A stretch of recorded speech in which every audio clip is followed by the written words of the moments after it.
જી મહારાજ, આપણે આજે આપણે નગર સંસાર કરવા નીકળ્યા છીએ, તો સામે ઉભેલા રબારી આપણે સવારી જોઈ અને અવળું મુખ રાખીને શા માટે ઊભા છે તે તેની તપાસ કરો. અરે રબારી ભાઈઓ, અમારી મહારાજની સવારી જોઈ ને અવળું મુખ રાખીને શા માટે ઊભા છો? અરે પ્રધાનજી અમે સુટકેસ ભૂલી ગયા ઘેરે. અરે રબારી બહાર ભાઈઓ, ગામ જતા હતા.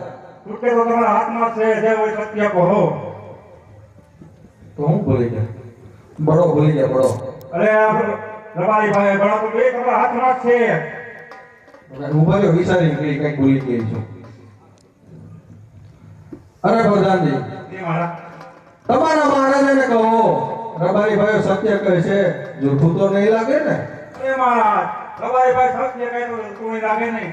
અરે પ્રધાનજી, તે રબારીને કહો જો સત્ય કહેશો તો રાજ તરફથી ઇનામ મળશે. અને અરસે પરસે આજે વાતો થાય છે કે અજમલ રાજા પાપી પેટે વાંજ્યા છે. અરે શું વાત કરો છો રબારી? લાસા લક્ષ્મી અને સગુણા તરતર મારે દીકરી તો કઈ રીતે હું વાત